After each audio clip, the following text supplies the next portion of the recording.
আসসালামু আলাইকুম এভরিওয়ান, আশা করি সবাই ভালো আছেন। তো আজকে ঈদের তৃতীয় দিন, তো আমরা ঘুরতে বেরোলাম। আমাদের সাথে আছেন শামীম ভাইয়ের স্ত্রী ও শামীম ভাইয়ের ছেলে রায়ান। তো আমাদের বাইকে আছে আমি, আলাইন ভাই আর রাজীব। তো আমরা সবাই মিলে ঘুরতে বেরোলাম তেতা জমিদার বাড়ির উদ্দেশ্যে। তো আমাদের সাথে থাকুন আর দেখতে থাকুন আমরা কি কি দেখি আর কোন কোন জায়গায় ঘুরি। আমাদের সাথে থাকুন। তো আজকের আবহাওয়াটা ঠান্ডা প্রকৃতি ছিল। দীর্ঘদিন অপেক্ষার পর আমরা সবাই একসাথে ঘুরতে বের হলাম। আসলে ঘুরলে মন ভালো থাকে। তো ফ্রি তো আর ঘোরা হয় না, কোনো একটা উদ্দেশ্য নিয়ে হয়তো ঘোরা হয়। তো ঈদের তৃতীয় দিন আমাদের দূরে কোথাও যাওয়া হয়নি। তো আমাদের পরিচিত জায়গা তেতা জমিদার বাড়ি, সেখানে আসলাম আর কি। তেতা জমিদার বাড়ি অনেকে চিনেন, আবার আমার পেজের অনেক বন্ধুরা হয়তো বা চিনেন না, নতুন। তো এই তেতা জমিদার বাড়িটি অনেক বছর পুরাতন। এখানে ঈদ সহ আরো বিভিন্ন উৎসবে অনেক মানুষের ভিড় জমে, প্লাস এখানে অনেক ধরনের মেলা উদযাপন হয়। তো আমরা ঈদের তৃতীয় দিন আসলাম। মানুষের ভিড় কম হলেও ঘুরে আসলে মজা পাইছি। তো ফার্স্ট টাইম এখানে নামার পরে শামীম ভাই চশমা কিনতে গেছে বাচ্চার জন্য। তো আজকে আমরা শেয়ার করবো এই তেতা জমিদার বাড়ির স্থাপন নিয়ে, সবাইকে জানাবো।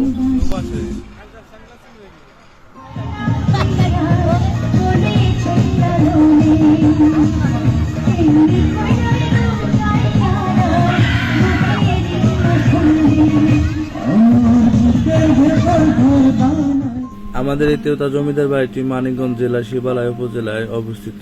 বাংলাদেশের প্রাচীন একটি জমিদার বাড়ি এটি। ইতিহাসবিদদের মতে এই জমিদার বাড়িটি 17 শতকে এই জমিদার বাড়ি নির্মাণ করা হয়েছিল। এছাড়াও এখানে রয়েছে বাংলাদেশের জাতীয় কবি কাজী নজরুল ইসলামের স্মৃতিচিহ্ন। এ প্রাসাদে নজরুল প্রমীলা দেবীর প্রেমে পড়েছিলেন ও লিখেছিলেন, তুমি সুন্দর তাই চেয়ে থাকি, একই মোর অপরাধ। এই তেতা জমিদার বাড়িটি মোট 7.38 একর জমি নিয়ে স্থাপিত। তেতা এই জমিদার বাড়ির মূল প্রাসাদটি লালদিঘি ভবন নামে পরিচিত। এখানে সবগুলো ভবন মিলিয়ে এখানে মোট 55টি কক্ষ রয়েছে।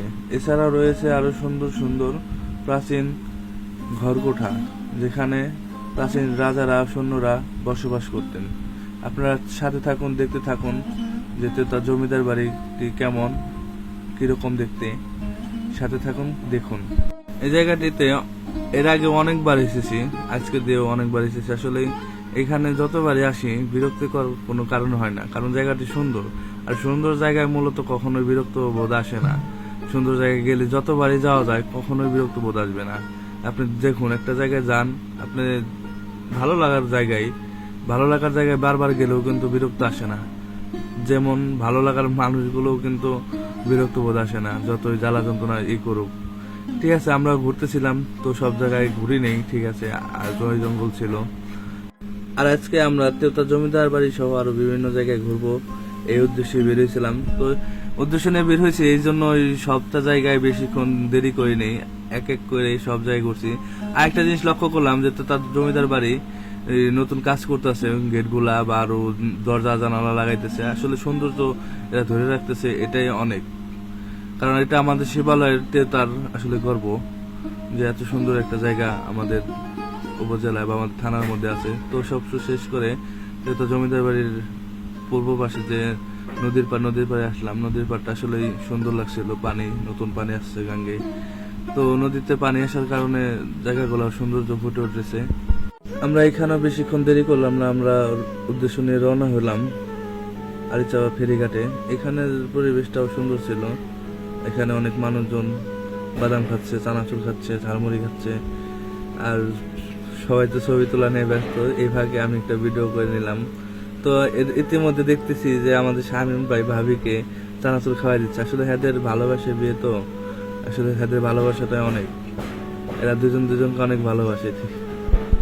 শামীম ভাইয়ের ভাবির ভালোবাসা আসলে বলে প্রকাশ করা যাবে না বা শেষ করা যাবে না। এদের ভালোবাসাটা অনেক, আর এদের ভালোবাসা দেখলে আসলে ভালোই লাগে। মানুষের ভালোবাসা দেখলে আসলে ভালো লাগে।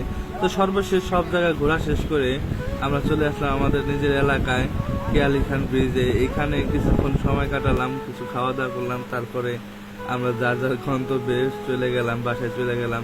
তো সব মিলিয়ে দিনটি ভালোই কেটেছে। সবাই ভালো থাকবেন, সুস্থ থাকবেন, আমার ছোট্ট পেজটি সাপোর্ট করে পাশে থাকবেন।